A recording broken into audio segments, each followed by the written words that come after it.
말씀이 육신이 돼요.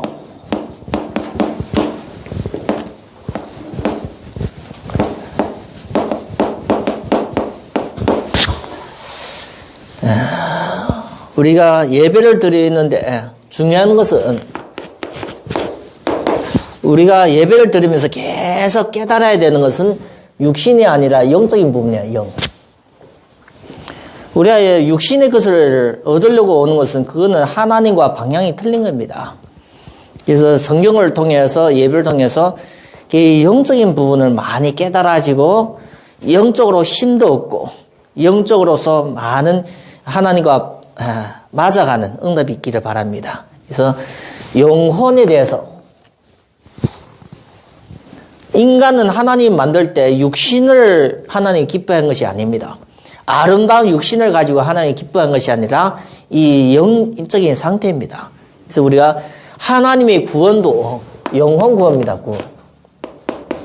우리를 질병 가운데서 문제 가운데서 위기 가운데서 구원하는 것도 있지만 그 구원을 얘기하는 것이 아닙니다. 우리를 암에서 얼음 속에서 구원하시려고 하나님의 아들이 십자가에 못 박혀서 죽은 것이 아닙니다. 우리가 잘못 생각하면 지금 내 문제를 놓고 하나님 앞에 우리가 기도할 수 있습니다. 근데 성경에 말하는 것은 영혼 구원입니다. 영혼 구원. 그러면 과연 영혼 구원이라는 데서 우리가 제대로 어느 정도 알고 있는가? 영혼에 대해서 내가 구원에 대해서 어느 정도 알고 있는가? 그 부분을 모르면 우리가 하나님의 축복을 놓치는 겁니다. 그래서 성경을 통해서 우리가 하나님의 그 비밀을 알 수 있는데 베드로전서 보면 1장 9절 보면 우리가 믿는다 했는데 그 믿음의 결국 끝이 열매가 영혼 구원이라고 하고 있습니다. 왜 믿는가 하면 영혼을 구원받으려고 육신의 문제를 벗어나는 것이 아닙니다. 그리고 우리가 요한복음에도 참고되는 건데 6장 63절 보면 요한복음 6장 63절을 보면 구원하는 것은 영이니 나와요. 하나님 앞에 그 구원이라는 것은 영의 구원입니다. 육신은 63절을 보면 육신은 무익하니라 나와요. 육은 무익하니라 나와요. 우리가 계속 우리의 관점도 육이 아니라 영입니다. 영. 그래서 예배 드리면서 이런 부분을 그래서 우리가 중요한 것은 육신을 보라도 우리가 영적인 비밀을 알아야 돼요. 영적인 비밀. 성경에 예수님을 복음을 전하면서 이 천국 복음 얘기하면서 비유로 얘기했습니다. 비유로 얘기를 하는데 천국 복음을 전했는데 깨달아 받아들이는 사람은 없습니다. 그게 영적인 비밀입니다. 누구의 비밀입니까? 영적인 비밀은 하나님이 감춰주신 비밀입니다. 그래서 인간의 머리로 하나님이 감추는 것은 못 찾습니다. 그래서 우리가 알아야 되는 것은 하나님의 비밀인데 이 비밀을 깨닫기 위해서 하나님은 약속한 사람에게 깨닫기 위해서 계속 말씀을 주십니다. 말씀. 성경의 시작부터 끝까지 말씀입니다. 하나님 말씀이 시작입니다. 태초에 말씀에 계시니라 하면서 하나님의 모든 것을 창조했었어요. 이게 창세기요. 그리고 계시록에 보면 하나님의 말씀을 교회 주시는 것에서 끝을 내면서 아멘 하는 거 끝나는 겁니다.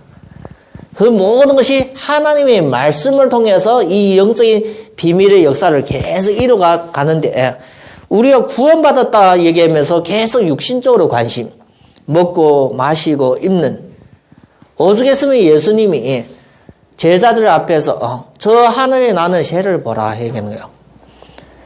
들의 백화과를 보라는 겁니다. 그걸 보면서 하나님의 영적인 비밀을 얘기하는 겁니다. 백화과를 보면서 솔로몬의 영광도 그 백화과 꽃봐도 뭐하다고 얘기하는 거예요. 그리고 우리가 말씀을 통해서 뭘 깨달아져야 됩니까? 영적인 비밀을 깨달아지고 믿어져야 됩니다. 하나님의 말씀이 지식이 아닙니다. 말씀을 통해서 영적인 이 비밀의 세계를 하나하나 깨달아가고 확인되는 그 시간이 중요한 시간입니다. 우리가 교회에 나오셔서 지식 배우려고 하는 사람 한 명도 없습니다. 교회에 나오셔서 내가 성경 지식을 배우겠다면 그 사람은 시작부터 틀린 겁니다. 교회에 나오셔서 내가 하나님의 교회 강단을 통해서 주시는 이 말씀을 통해서 영적인 비밀을 깨달아지고 확인되는 그 자리가 교회 예배입니다. 예배야. 그래서 교회는 예배 드리러 나와서 하나님 앞에 예배 드리는 장소입니다. 예배. 이 강단이 아주 중요한 겁니다. 내가 구원받은 사람이 확실하고 하나님의 자녀가 구원받은 사람은 확실하면 하나님은 어디를 통해서 역사하십니까?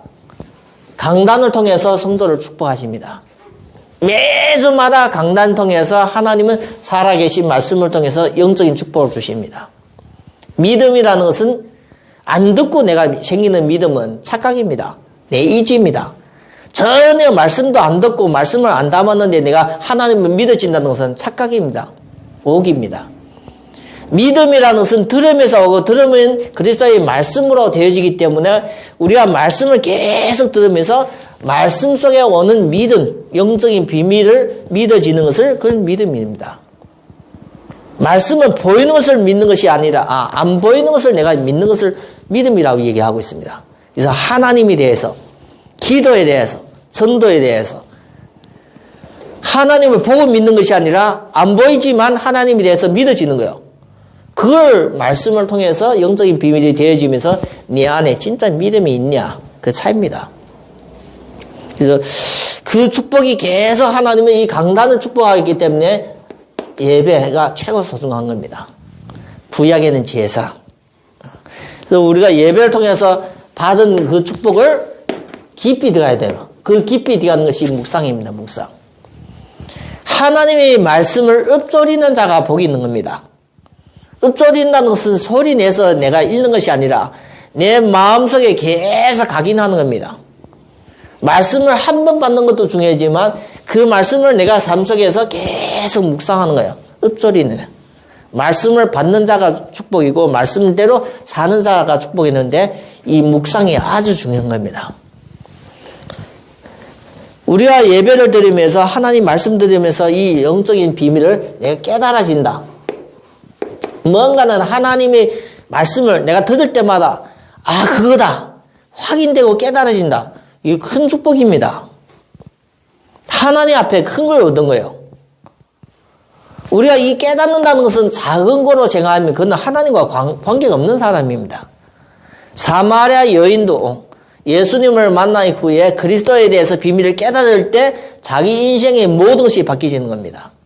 그 깨달으면서 인생의 모든 것이 바뀌어지는 거예요. 원래는 자기 가정이 다 무너지고 남편을 5명을 바꿨는데 가정이 완전한 가정이 없는데 그리스도를 만나고 자기 인생의 복음을 깨달아진 후에 자기 인생에 완전히 새로운 응답을 받았습니다. 그래서 이 깨닫는다는 것은 큰 겁니다. 큰 걸.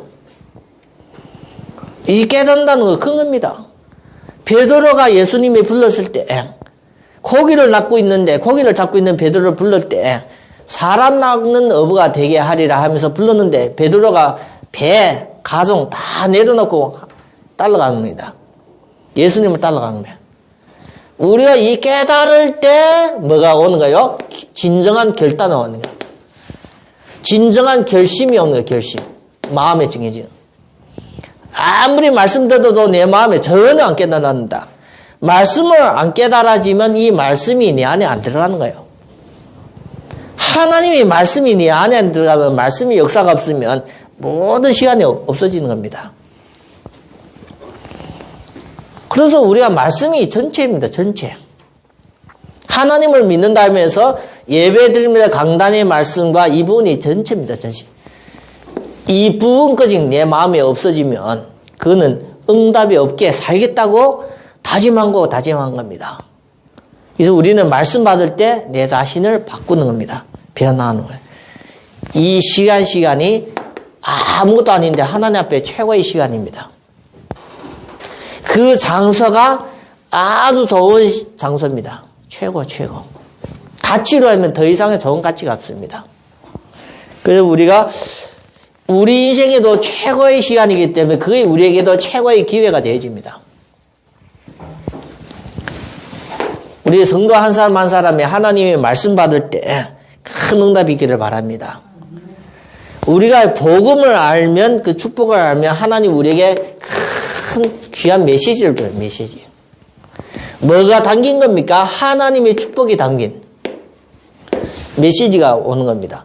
하나님의 어마어마한 배경이 있는 이 메시지를 주는 거야. 이거의 복입니다. 복. 복 있는 자가 뭐가 복 있어요? 하나님의 메시지가 내한테 오는 겁니다. 이건 하나님이 성취할 절대 뭡니까? 계획입니다. 계획. 아브람을 부를 때 하나님은 나이 많은 아브람인데 75살의 아브람, 아내는 있는데 자녀가 없이, 한마디만 아내는 있는데 자녀가 없이 75년 동안 살았던 아브람에게 아무 인생에 거의 좋은 열매가 없습니다.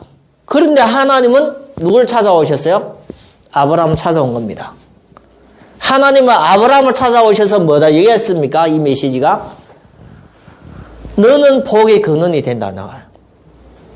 엄청 큰 메시지를 주는 거예요.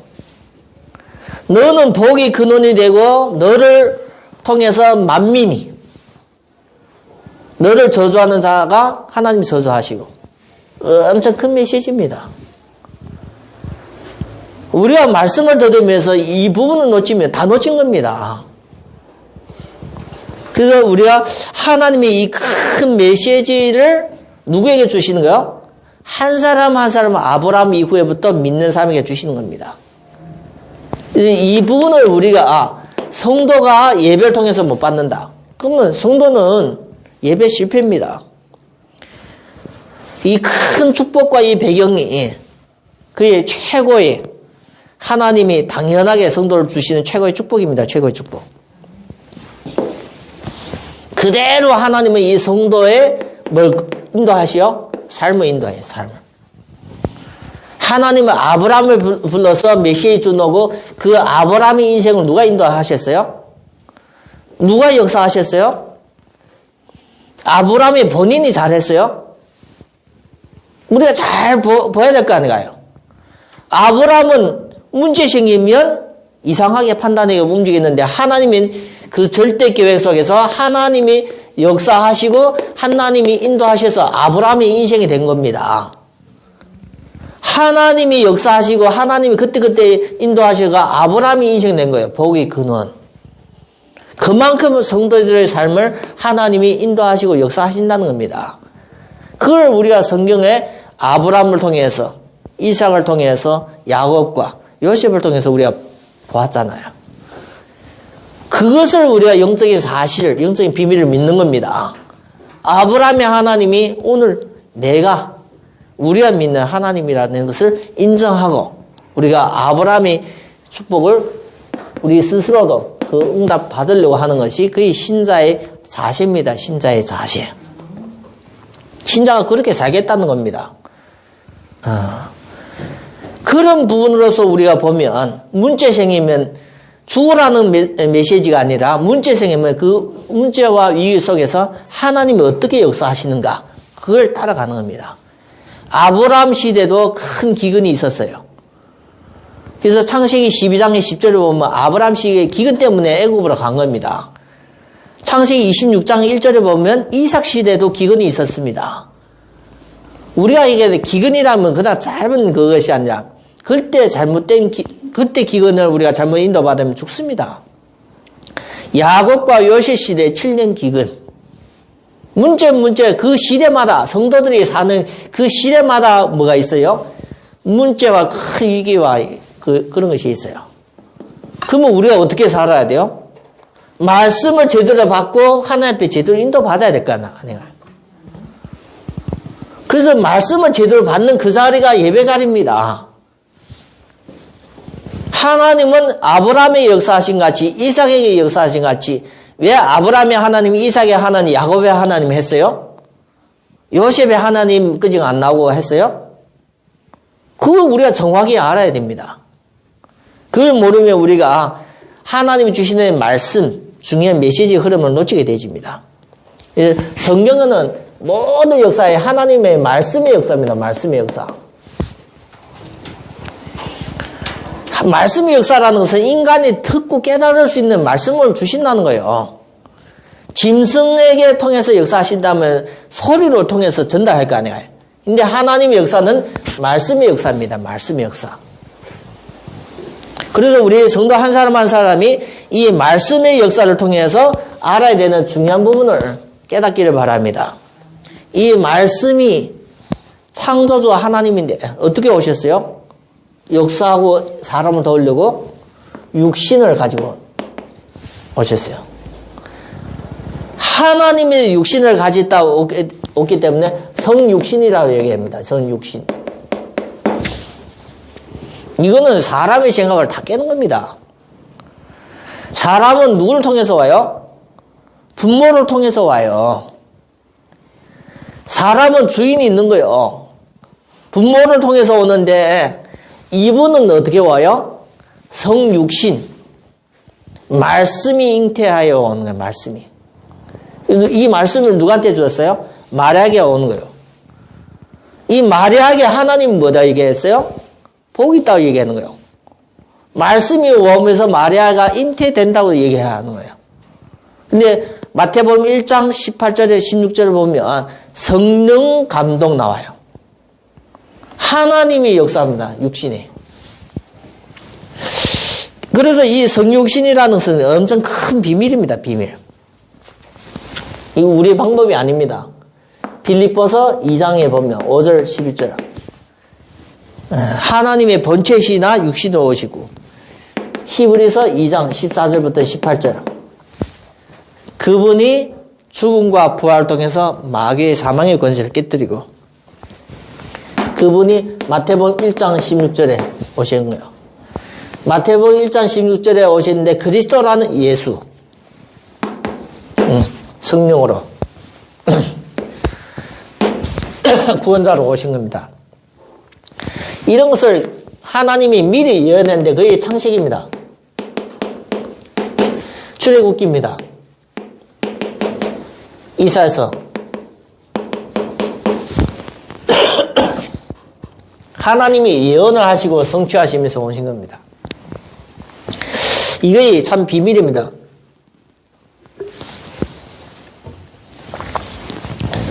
우리가 이 부분을 한 번도 안 본는데 믿어진다. 기적입니다. 기적. 그래서 성경에 보면 로마서에 보면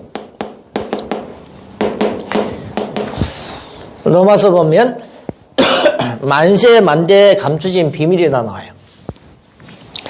그리고 골로새서 1장 26절 영세전에 감춰진 비밀 하나님의 비밀이에요. 하나님의 비밀. 이 비밀을 누구에게 준다고 얘기했어요? 성도에게.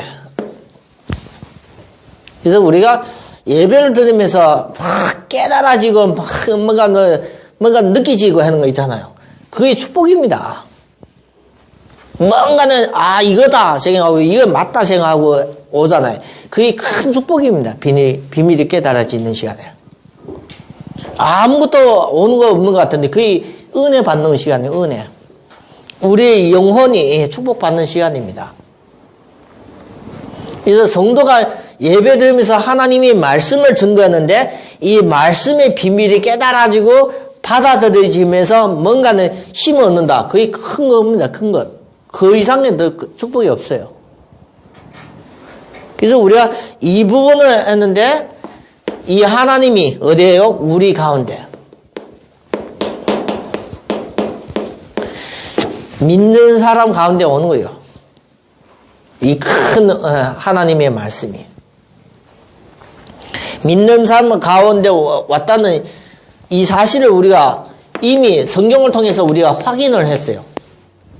확인했기 때문에 이제는 확인된 걸 믿어야 됩니다.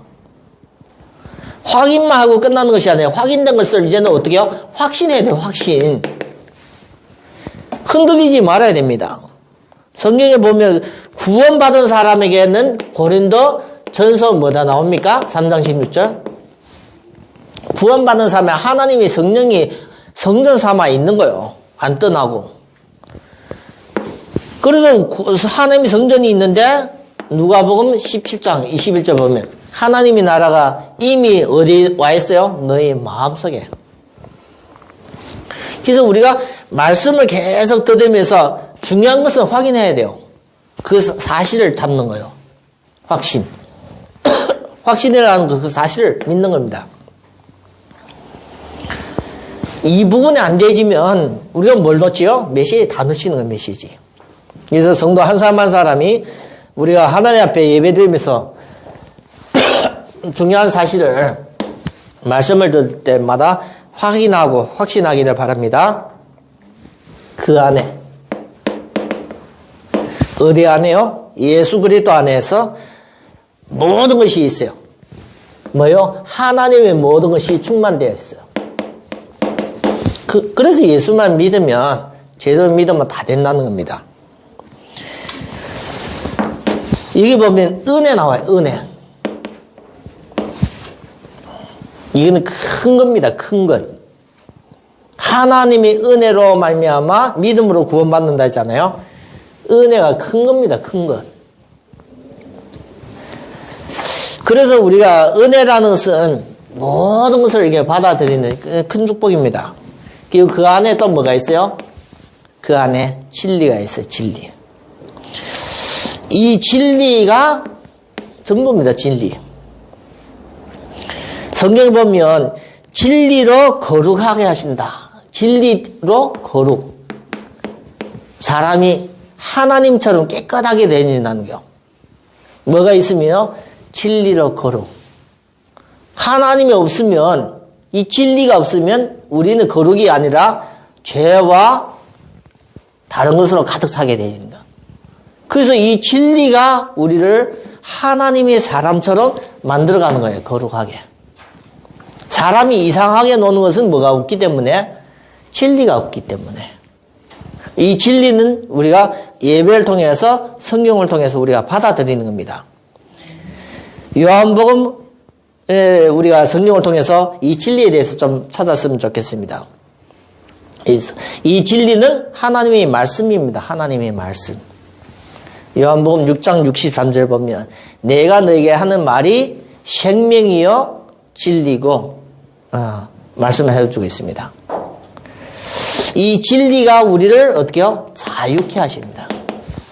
죄와 사망의 권세에서, 법에서 우리를 지옥의 배경에서 자유케 하시는 거예요.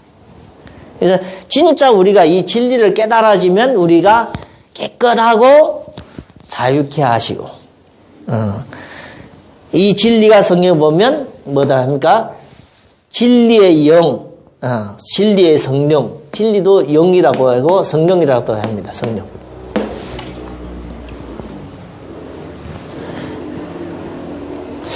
그래서 우리가 말씀을 들으면서 요한복음 14장 17절 진리의 영, 15장 26절에 보면 진리의 성령,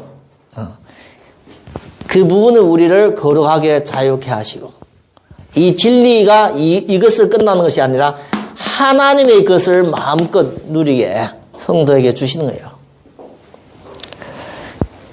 이 성도가 이걸 받은 것은 하나님의 전부를 받은 겁니다. 그래서 빌립보서에 보면 3장 7절 8절 보면 사도 바울이 예수님을 만난 이후에, 예수님을 체험한 이후에 빌립보서 3장 7절 8절 고백에 이전에 내가 좋아했던 것이 다 배설물로 버린다는 거예요. 왜요? 진리를 발견하고 은혜 속에 진리를 발견하니까 다른 것은 다 필요 없는 겁니다. 그만큼 사도 바울은 복음 안에서 이 진리를 잡고자 모든 것을 이렇게 버린 겁니다. 그래서 사도 바울뿐만 아니라 우리에게도 하나님은 신앙의 그 축복 길에 인도받으라는 겁니다. 그 안에 얘기하면서 독생자 나와요. 독생자. 예수님은 하나님의 독생자이지만 본체입니다. 우리는 하나님의 양자. 누굴 통해서요? 그리스도를 통해서 양자가 된 겁니다. 양자. 예수 그리스도는 독생자고 우리는 양자입니다. 양자. 우리 속에도 그리스도와 같이 성령이 내주하는 거예요. 그래서 이런 말씀을 들을 때마다 영적인 사실을 우리가 계속 확인하는 겁니다. 말씀을 들으면서 그걸 확인하는 겁니다. 확인한 이 메시지 말씀을 내가 확신하는 겁니다. 그 말씀이 힘이 강합니다. 하나님의 말씀은 살아있고 운동력이 있기 때문에 그 힘이 강한 겁니다. 독생자의 영광이 충만하다 나옵니다. 이 모든 것을 누구에게 주시는 거예요? 성도에게 주시는 거예요. 그래서 성도가 받으라는 겁니다. 그의 영접입니다. 이 영접. 하나님은 주고 싶어 하고 성도는 마음껏 받아서 누리는 겁니다. 왜요? 하나님을 아버지라 부르기 때문에 우리는 당연히 받아야 돼요. 기쁘게 받는. 그게 영접입니다. 그래서 믿음으로 기쁘게 받는 겁니다. 이렇게 될 때 믿고 받아들일 때는 모든 것이 어떤 곳에서도 구원해야 합니다. 어떤 곳에서 빠져나오게 해야 합니다. 문제 가운데서 빠져나오는 거예요. 아무리 죽음이라고 아무리 큰 재앙이라도 여기서도 구원할 수 있는 것이 하나님입니다. 하나님. 인간으로서는 도저히 불가능한 일이 일어났는데 거기에서도 구원하는 것은 하나님밖에 없습니다. 그래서 성경에서 계속 구원을 얘기하는데 무엇을 또 강조해요? 재앙을 강조하는 거예요. 구원을 얘기하면서 계속 재앙을 강조하는 거예요. 사람이 힘으로 못 빠져나오는데 하나님 빠져나오게 했다는 거예요. 그걸 성경에서 예를 계속 드는 거예요. 누굴 통해서 예를 들어요? 성경의 인물들을 통해서 예를 드는 거예요. 아브라함이 100세가 되면서도 자녀를 낳는 것은 누가 한 거예요? 하나님이 하신 거예요. 하나님이. 자기 몸이 시체와 같은데 어떻게 나오게 돼요? 하나님이 하신 거예요.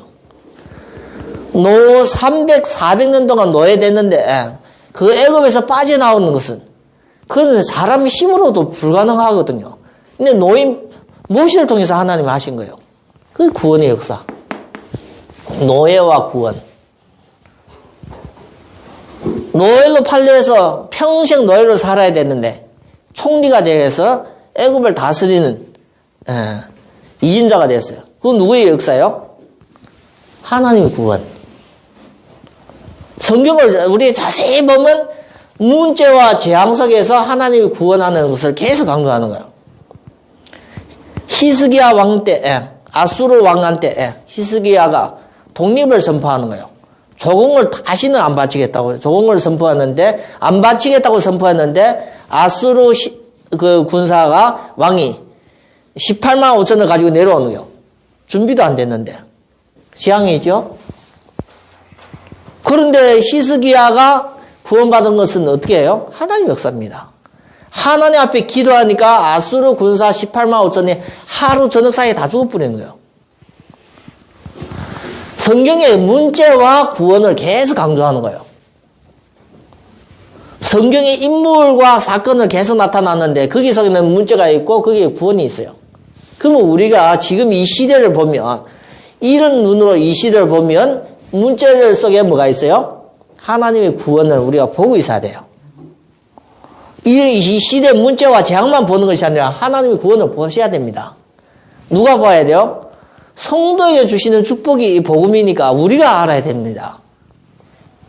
이 세상에 우리가 꼭 알아야 되는 중요한 부분입니다. 근데 많은 사람들 보면 이 믿음이라는 것은 마음대로 안 되십니다. 나도 믿고 싶다는 거예요. 믿고 싶어서 막 기도도 하고 금식도 하고 막 나무 뿌리도 뽑아보고 막 해보는데 마음대로 안 되시는 거. 왜 그럴까요? 그걸 우리가 알고 있어야 돼요. 했는데 왜 안 되지요? 그게 뭔가 하면 영적인 것을 우리가 모르고 있어서 그래요. 그래서 우리 한 성도 한 성도가 진짜 마음대로 안 되지는 이 믿음의 축복, 이 부분을 제대로 알고 우리가 믿으면 우리에게는 큰 응답이 옵니다. 안 되지는 것은 안 되지는 이유가 있는 거예요. 누가 역사하네요? 성령이 역사하네요. 하나님이 움직이지 않는데, 하나님이 감동을 안 주시는데 그 사람 되어진다. 그 자체가 없는 겁니다. 그래서 하나님이 역사를 하실 때, 우리가 하나님 앞에 모든 것을 할 수 있습니다. 하나님 역사하시면. 성령의 역사. 그래서 구원의 축복이고 하나님의 모든 일에도 누가 역사하셔야 돼요? 성령의 역사. 그렇게 될 때 근본 변화가 오는 거예요. 근본 변화. 안 바뀌는 것은 없어요. 하나님 역사하시면 근본 변화. 확 바뀌지는 거예요. 그래서 성경 말에는 이 영적인 큰 변화, 영적인 변화와 큰 변화가 있게 오는 겁니다. 이제 우리가 예배를 통해서 말씀을 드리면서 말씀이 전달할 때, 말씀이 올 때, 완전히 질이 바뀌어지는 겁니다. 질. 하나님의 말씀이 들어가면 질이 바뀌어지는 거예요. 흑암이 무너지고 저주가 무너지고 질이 바뀌어지는 거예요. 변화가 와요. 우리가 진짜 말씀을 받으면 이 구원의 축복이 계속 우리를 변화시킵니다. 변화. 하나님의 말씀 들으면서 변화 안 받는다. 말씀을 믿음으로 받으면서 변화 안 받는다. 말씀을 못 받고 있는 겁니다. 받는 척 하는 겁니다. 받는 척. 진짜 이 말씀을 내가 아멘이 되어지면, 아멘이 하라는 것이 아니라 진짜 말씀이 들을 때마다 아멘이 되어지면 사람 바뀌지는 거예요. 그래서 그걸 의식해서 일부러 목사님 설교할 때 아멘 하세요, 아멘 하세요. 그렇게 해서 바뀌지는 것이 아니라 진짜 하나님의 말씀이 확인되고 내가 아멘 되어지면 사람 바뀌지는 거예요. 다른 사람을 바꾸기 전에 내가 바뀌지는 거예요. 행복과 진정한 자유, 축복은 내 안에 있습니다. 진정한 자유와 행복의 축복이 내 밖에 물질로부터 온다면 물질을 많이 가진 자가 행복한 겁니다. 진정한 자유와 행복과 축복은 내 안에 있는 거예요. 근본 변화, 영적인 변화가 있어야 됩니다. 영적인 변화.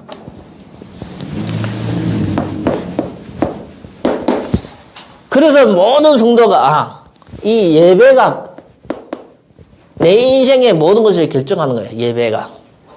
하나님 앞에 서는 시간이 모든 것을 결정하는 거예요. 예배를 통해서 하나님은 오늘도 역사하시는 거예요.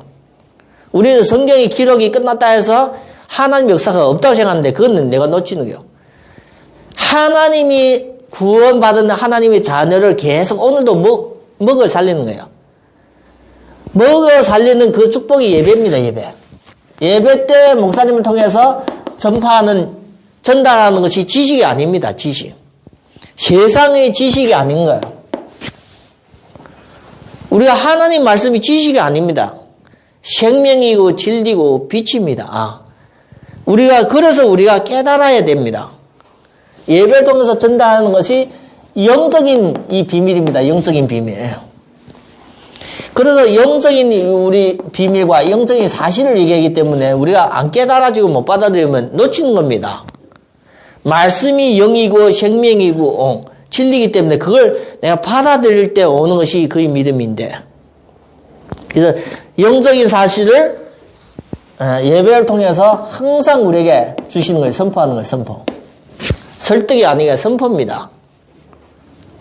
받는 사람은 살고 못 받아들이는 사람은 죽기 때문에 선포입니다. 선포. 설득이 아닙니다. 그래서 누구에게 선포하는 게요? 성도에게, 교회에 주시는 축복입니다. 그래서 귀 있는 자는 성령이 교회에 주시는 말씀을 들을지어다 나오는 거예요. 그래서 우리가 예배를 통해서 이 영적인 비밀에 담긴 하나님의 말씀이 계속 선포되는데, 이것이 축복의 장소입니다. 에스겔을 통해서 37장에 보면 말씀이 선포할 때 마른 뼈가 살아나는 것 같이 이 말씀을 선포할 때 영적인 큰 비밀의 역사, 변화와 기적이 일어나는 겁니다. 그걸 체험하는 장소가 예배입니다. 예배. 그래서 우리가 그냥 예배 드리는 것이 아니라 이것을 알고 예배를 드리면 예배를 통해서 큰 걸 옵니다. 큰 걸. 큰 걸 한 번만 우리가 응답받으면 나머지 삶을 우리가 인도받으면 되거든. 크고 영원한 것을 오는 거예요. 그래서 교회 목사님은 누구만 자랑하는 거예요? 예수님만 자랑하는 거예요. 예수님만 자랑하고 하나님만 자랑하고 뭘 통해서 자랑해요? 말씀을 통해서 이루어진 걸 자랑하는 것이 그의 교회 목사님이 할 일입니다. 다른 걸 하는 것이 아니라 예수님을 대해서 하신 일에 대해서 예수님의 사랑, 하나님의 사랑을 우리가 자랑하는 것이 교회 목사님 하여야 될 일입니다. 이 크고 영원한 것이 참된 겁니다. 참된. 그게 진짜입니다. 진짜. 세상의 것은 거짓입니다. 있다가 없어지고 내 것도 내 거가 아닙니다. 오죽했으면 솔로몬이 모든 것을 다 가진 솔로몬이. 우리가 보면 지금도 결혼 못한 사람도 있고 손에 보면 보석이 없고 반지가 없는 사람들도 있는데 솔로몬은 어떤 사람이요? 3천 궁녀. 왕비만 해도 3,000명. 우리가 한번 생각을 해봐요. 그거 어떻게 다 3,000명을 데리고 살아요? 우리는 금반지도 없는데 솔로몬은 어떻게요? 금이자 상아이자 다 금으로 만들었어요. 근데 솔로몬이 뭐다 이겠어요? 헛되다. 다 가지놔도 그 세상 거 보이는 것은 다 필요 없는 거예요. 아주 좀 이렇게 부유한 사람이 돌아가시면서 뭐 얘기했냐면 내가 집근거지 다 만들어 놓은 걸 내가 못 누리고 누가 누린다고요? 다른 사람이 다 가져가서 누리고 있는 거예요. 차를 좋아해서 많은 차를 만들었는데 많은 차를 사가 들였는데 나는 죽은 거예요. 누가 다 누리고 있어요? 다른 사람 것이 되는 거예요. 내가 평생 내가 좋은 집을 여러 개 샀는데 내 것이 아닌 거예요. 죽으니까. 참된 것이 진짜 참된 것이 뭡니까? 영원하고 큰 것이 하나님으로부터 오는 겁니다.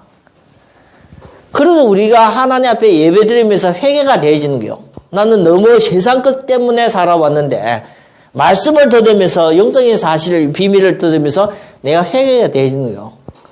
하나님과 너무 안 맞는 그런 부분이 나오는 거예요. 그래서 우리가 참된 것을 누리는 거예요. 우리가 누리는 것은 참된 것을 누리는 거예요. 무엇으로 누리는 거예요? 믿음으로 누리는 거예요. 이 부분이 중요한 거예요.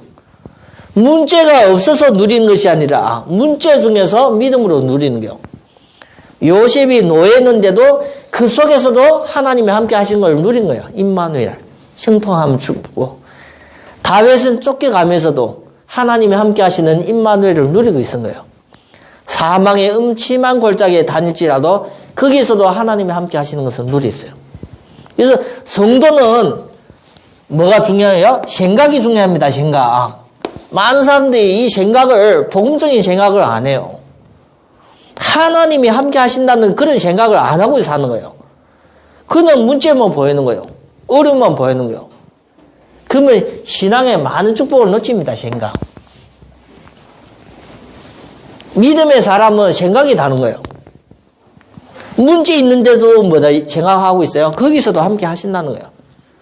사자굴에 들어가야 되는데도 거기도 누가 함께 하세요? 하나님 함께 하신다는 거예요. 풀무 가운데 들어가야 되는데도 거기도 하나님 함께 하신다는 거예요. 믿는 사람은 뭐가 달랐어요? 생각이 달랐기 때문에 누리는 거예요. 누리는 거예요. 우리는 없어져야만 문제가 없어져야만 누린다 생각하는데 그게 내 잘못된 생각입니다. 잘못된 생각. 그래서 우리의 생각이 아니라 진짜 영적인 중요한 이 믿음을 우리가 가져야만 하나님 앞에는 증거가 나타납니다. 증거. 어떤 증거요? 임마누엘 증거. 하나님이 함께 하신 증거가 나타나는 거예요. 하나님이 살아있는 거예요. 그래서 우리의 삶을 지키고 인도하시고 어려움 속에서 인도하시는 이 삶의 증거가 있는 겁니다. 아주 중요합니다. 임마누엘의 증거.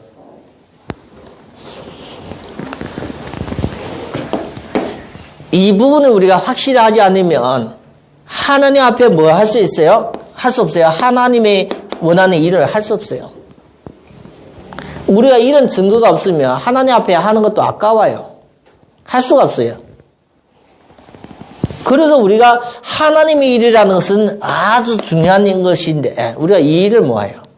하나님의 일이 어떤 것이 아니에요? 하나님의 일이요? 헌신이 하나님의 일이요. 내 몸을 하나님의 필요한 일에 쓰임받게 우리가 내 몸을 드리는 거예요. 하나님 앞에 드리는 거예요. 그 헌신이요. 내 몸을 드리는 거예요. 그래서 우리가 헌금 자체도 하나님 앞에 내 물질을 드리는 거예요. 내가 하나님의 축복 속에 살았기 때문에 헌신과 헌금으로 하나님 앞에 드리는 거예요. 이것이 불가능하다 생각하면 하나님의 일에 쓰임 못 받아요. 내 몸과 마음 다 하나님의 것입니다. 그렇게 우리가 알아야 됩니다. 고린도전서 6장 23절에 보면 7장 23절에 보면 우리는 비싼 돈을 주고 하나님 우리를 샀기 때문에 우리의 무엇으로요? 삶으로 하나님께 영광 돌려야 돼요. 영광. 우리의 삶 자체가 하나님을 위해서 사는 겁니다. 나를 위해서 사는 것이 아니라 그것이 산 예배입니다. 살아있는 예배입니다. 살아있는 예배. 로마서 12장 1절 3절 살아있는 예배입니다. 내가 밥을 먹어도 하나님이 오늘도 나와 함께 하시면서 내가 이 축복을 누리고 있구나. 그것이 예배는 안 드리는데 살아있는 예배입니다. 내가 길을 가는데도 하나님이 오늘도 나에게 건강과 또 길 속에 만남의 축복이 있구나 하는 것이 거의 살아있는 예배입니다. 우리가 당연히 응답 받아야 되는 것은 살아있는 이 예배, 응답을 받아야 됩니다. 그래서 주일에 말씀 받으면서 한 주 동안 어떻게 살아요? 살아있는 예배 드리는 게 살아있는 예배. 말씀을 받고 그 말씀의 성취가 살아있는 예배를 통해서 하나님께는 영광이 되어집니다. 영광. 이 부분이 안 되어지면 우리는 많은 축복을 놓치는 시간입니다. 그래서 오늘이 주일이고 주일을 통해서 우리가 하나님 앞에 찬양도 드리고 헌금도 하고 헌신도 하고 예배를 드리면서 중요한 부분을 우리가 말씀을 통해서 받아들이는데 한 주 동안 살아있는 삶을 통해서 살아있는 예배로 하나님께 영광 돌리기를 바랍니다. 믿음으로 영광 돌리지 우리가 육신적으로 어떤 행동으로 통해서 되어지는 것이 아닙니다. 그래서 우리 성도님들이 성육신 하신 하나님을 우리가 기념하면서 하나님 앞에 주일 예배 성공하며 내 인생에 하나님 앞에 최적으로 쓰임받는 그런 삶이 되기를 바랍니다. 하나님 아버지 감사합니다. 주일 예배를 드렸습니다. 하나님 앞에 받은 말씀이 성취하는 살아있는 예배로 영광을 돌리는 귀한 성도님들에게 축복하여 주시옵소서. 어떤 문제와 어려움 속에서도 말씀을 의지하면서 하나님께 순종하며 주의 성령의 역사를 체험하는 그 삶의 신장을 통해서 주님 앞에 믿음으로 살아있는 증거가 있는 귀한 삶이 되게 축복하여 주시옵소서. 우리 주 예수 그리스도 이름으로 기도드립니다. 아멘.